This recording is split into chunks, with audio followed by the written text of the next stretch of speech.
Hello and welcome to Default Star, where we take on everything by default. I am your host, Demosthenes, and what? Where's Kyle? Kyle's gone! Oh no, what are we gonna do? We're lucky we have Mr. Tokyo J here to fill in while Kyle is out on vacation. TJ, how is it going? Glad to be in the place as always, bro. I mean, look, it is different since my brother from another mother is not here. The student of the game is always welcome. But look, anytime I get to roll with you, Demos, man, I'm glad. So thanks for having me. In kind of a continuation from my guest spot earlier this week on Dinner Time, we will be talking about Star Wars, and specifically the original trilogy. Now, in our very, very first episode of Default Assault a year ago, Kyle and I had a Battle of the 80s trilogies, where we pit the original Back to the Future against the original Star Wars trilogy against the original Indiana Jones trilogy. What? Yes, trilogy. There is no fourth Indiana Jones film. My DVD set came with 3 films and a coaster. I maintain that. Unless I decide to make a video series on a supposed fourth film, but we'll talk about that a little later. And in that episode, we discussed what we thought was the best and worst of the original 3 Star Wars films. Now, I'll be posting a clip of that tomorrow so we can see specifically what Kyle thought on this. But tonight, I want to ask you, TJ, you just recently rewatched the original trilogy. I'm very curious as to what you think. But before we delve into that, what is your general thought on Star Wars? This is probably going to come off as very unpopular. Overhyped. I'm sorry. And then we just lost our entire audience. Our show is dead. No, bro. I'm so sorry. Like, please look, folks. If I say something that you think is crazy, at me, at Tokyo J, I do not mind defending myself. Maybe it's Yoda. Maybe I need to see more Yoda. Well, if you watch more of the Star Wars films, like with my understanding, you have seen of the prequels, you've seen Revenge of the Sith only, Yes, which only. is, in my opinion, if you're going to see just one of the prequels, that's the one to watch. And you've seen the original, so good going, and you've seen Rogue One. What you're really missing are two prequel films which are considered the worst of the series, and episodes 7 and 8, with 8 being the most contentious, Last Jedi being inarguably, whether you like the film or not, the most contentious Star Wars film ever released, and the most recent Solo. I think most purists are going to say, well, you've seen the original trilogy, you've met your requirement. You've met your required viewing right off the bat. Okay, so to get right down to it, out of the original Star Wars films, that is Star Wars A New Hope, originally just titled Star Wars from 1977, Empire Strikes Back from 1980, and Return of the Jedi from 1983. So out of those 3 films, which do you think is the strongest? Which do you think is the best? Not necessarily your favorite, but which do you think is the best? I think Return of the Jedi is the best. Really? It's crazy. Yeah, I think Return of the Jedi is the best, and it's crazy because that just happens to be my favorite one. And I don't know if that is going into that may be a part of why I'm rating it the way that I am. But I thought the Return of the Jedi was a good film, and I mean, and that's the one that puts Leia in the bikini, the metallic bikini. I mean, that's not it. That's not why I'm saying that I liked it so much of it, but it doesn't hurt. No. There are certainly going to be certain groups of people out there angry at us for even just saying it, but no, it doesn't hurt. Doesn't hurt. What do you think is the weakest? If I'm looking at Empire Strikes Back and A New Hope, I have to say the weaker of the 2 is New Hope, and again, at Tokyo J, Tokeo J, I just feel like I'm setting some fires right now. But yeah, A New Hope would to me be the weaker of the 2. I liked Empire Strikes Back. I like Return of the Jedi. If I had to rank them, Return of the Jedi, Empire Strikes Back, and New Hope in that order.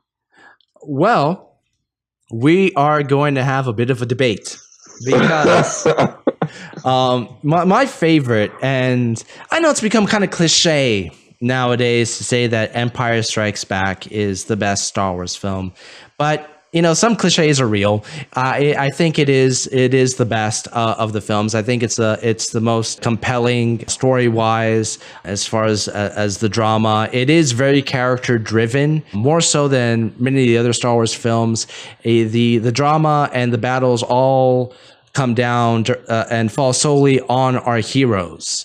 No big army battles. It opens up with one, but the rest of the story is within. It focuses specifically on our heroes. And not necessarily that's a bad thing that some of the other ones end with big army spectacles. It is called Star Wars after all. But as far as the middle chapter and showing it is the darker journey, I think it's apropos that it is the most character driven. I think it is the most elegantly directed. The cinematography is fantastic. The lighting, the very lighting of the film, is a foreshadowing to the eventual duel of Luke and Vader. If you watch the film, if you watch Luke, especially during his Dagobah sections, and you see the contrast between the reds and the blues throughout those scenes, visually foreshadowing the red and the blue lightsaber clash at the end of the film, it's just very, very good visual storytelling. I think the weakest is Return of the Jedi. And I'll say why. I'm gonna open the floor for debate. I like the original 3 Star Wars films. I don't think that Return of the Jedi is a bad film. I do think it drops the balls in some area. I think that one of the weakest aspects of it is that there's a bit of a retread. Not a bit. It retreats a lot of area from A New Hope. There's another Death Star. Oh, it's bigger. We gotta take it down. It's even made worse if you follow it up with the Force Awakens, Episode 7, where they have to take down a bigger Death Star. Give me a break. Get away from these darn Death Stars. Bring us something new. I really feel like it plays it safe. I think it's out of the 3. I feel it's the more childish of the 3, and not just because of the Ewoks, but it does feel like the stakes are not as high as what have been set up in Empire. And Han Solo himself, I don't think is as strong of a character in Return of the Jedi. He is far more of a goofball in that film than the dashing figure that we saw in the other films. What do you think? Well, when I look at, I'm taking into consideration when I originally saw these films. I was a little bit younger. The Ewoks, they did it for me, man. I'm not even gonna lie. But if I'm looking at Return of the Jedi, it introduced me to, Jabba. He was just gluttonous, but he was a boss. It's just something to me about the whole concept of Jabba where, he's just this fat dude that anybody could just take out, but he had control. Like, he was just handling business anyway. He's the blubbery godfather of the Star Wars universe. I'm saying, right? It's like I never understood how this cat who could not get up to go and use the restroom was supposed to be in charge of all these people, and they just blindly listened to this cat.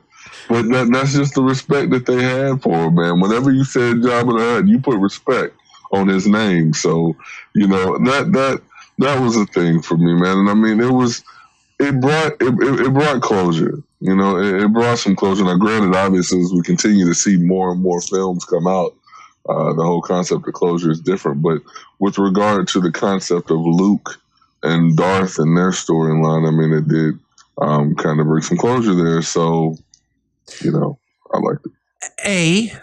I can never forgive you for introducing me to the concept of Jabba's bowel movements. Now,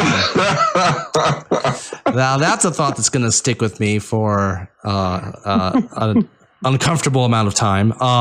And B, I do agree that I think the strongest element of that film is the Luke Darth Vader dynamic. All the scenes between them and the Emperor are very strong and evoke the best of what Empire brought. But I think when you're presenting those kind of those very strong, deeply emotional, resonant scenes, and you keep intercutting with teddy bears in space, it feels like a whiplash every time they cut back and forth. So right now, you and I are having a conversation about a film, right? And if cut to somewhere in, the Middle East, there's a war going on right now. Like somebody is in gunplay, like right now. So we're seeing.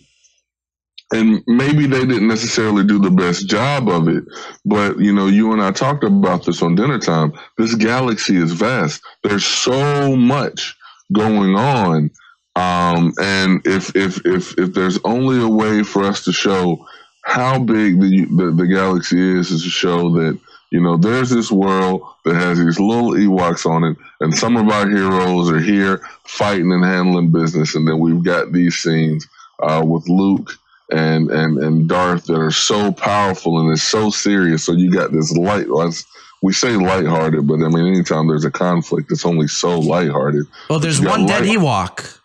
Well, that's what I'm saying. You got the lighthearted stuff on this side, that still, has our heroes involved. And then you've got the seriousness going on at the very same time, all taking place in this very vast, universe. So if anything, this goes to show what you're asking for is more parody and not just showing the same old. I mean, they're not making a drama. This is an action. I see what you're saying. I don't necessarily know if I agree with the metaphor, because at the same in Return of the Jedi, the action that's taking place with the Ewoks, the action that's taking place in the Death Star, and even the action taking place with Lando trying to shoot down the Death Star, all those scenes are working together towards one outcome. It's under one storyline.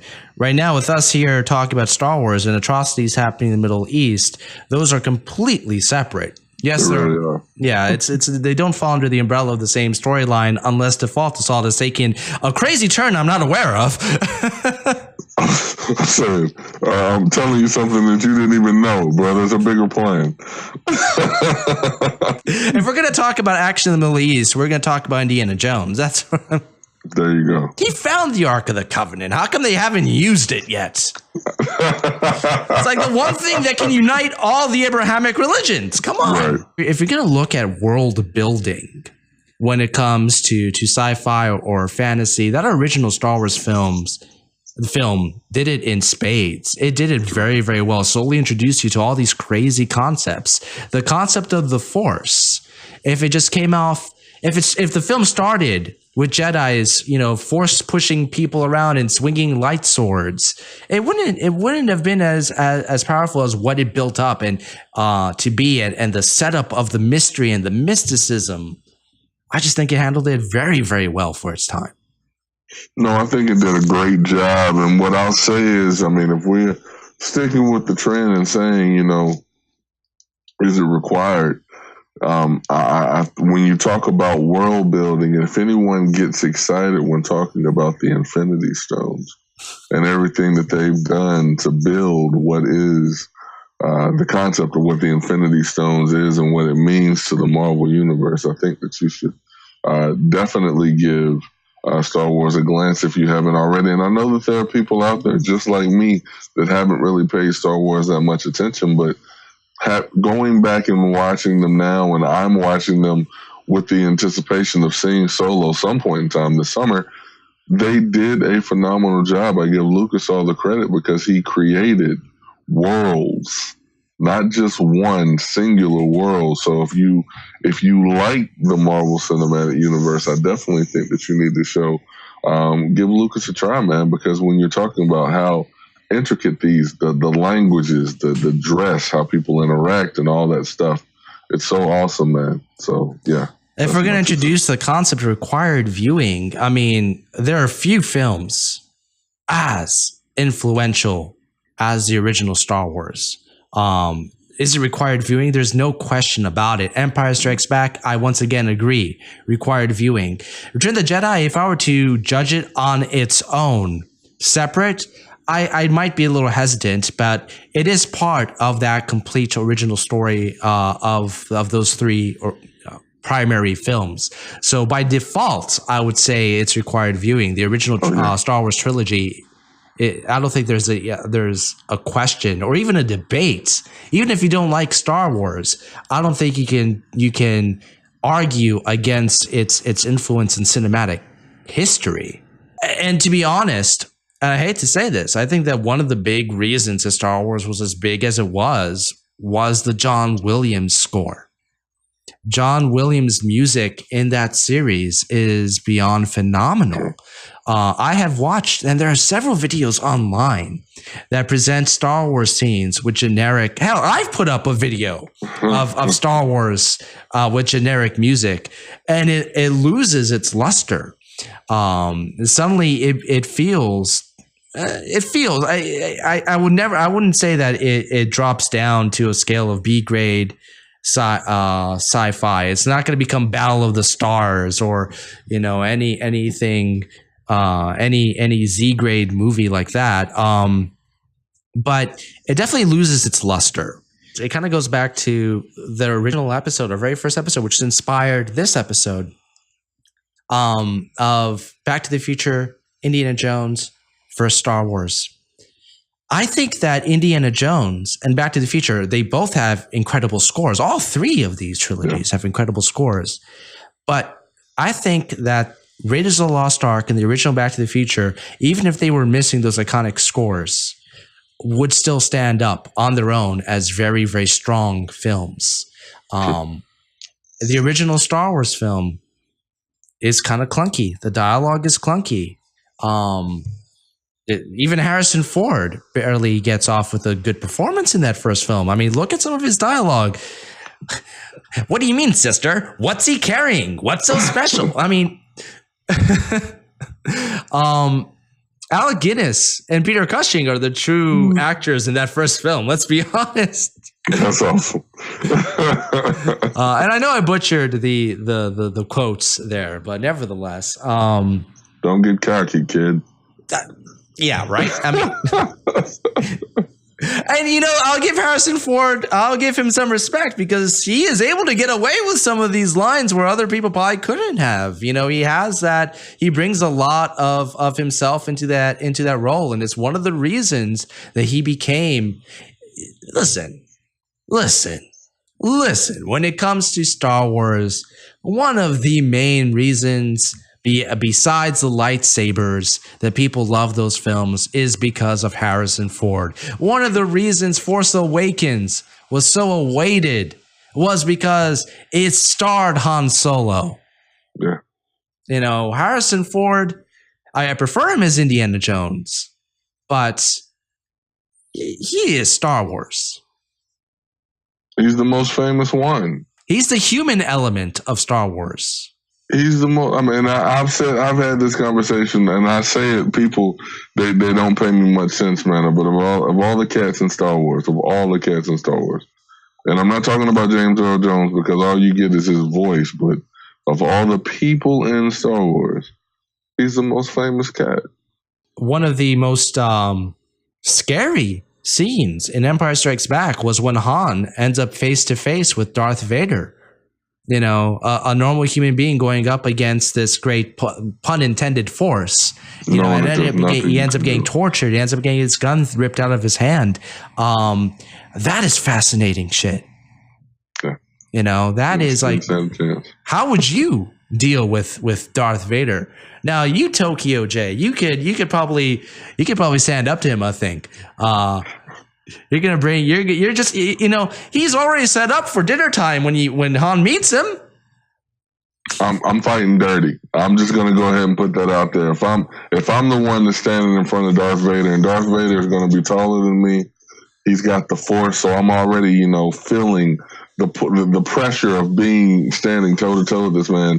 I'm going straight for pocket sand, and it's not going to make any difference because I'm throwing pocket sand onto a mask, but I want to reach in the pocket deep, get a big handful, and I'm going to throw pocket sand as I'm trying to get a throat punch in or something. I don't know, man. We're gonna make one of these days. We'll make a TJ versus Darth Vader fan film. It's gonna take place on the People Mover. So, in the eminent words of Jeff Goldblum from Thor Ragnarok, it's a tie. Well, thank you so much for joining us, TJ. You're always welcome on the show. I'm looking forward because you'll be on Default Assault quite a bit in July. You're coming back for our over the last few weeks. We've talked. We've laid down some hate on some films. I'm looking forward to talking about a film that I think for the most part, everybody can agree is just a good old time. We're going to be talking about The Rocketeer. I mean, who doesn't love The Rocketeer? We'll see. It's a wholesome movie. Yeah. And we will also be talking about Disney's banned, infamous, zippity-doo-dah film, Song of the South. I'm excited for this episode. I think that we're going to delve into some less than hilarious bits, but some fascinating conversation about that film. Make sure to stay tuned for that in July. And make sure to follow me on hilaritybydefault.com, on Twitter @DefaultHilarity, Facebook and Instagram HilarityByDefault. Fun stuff every week. Thank you once again for joining us. Where can we find you, TJ? You can hit me up on Twitter and Snapchat alike @Tokeo J. That's TOKEOJ. Every Tuesday night, dinner time with Kyle Nash.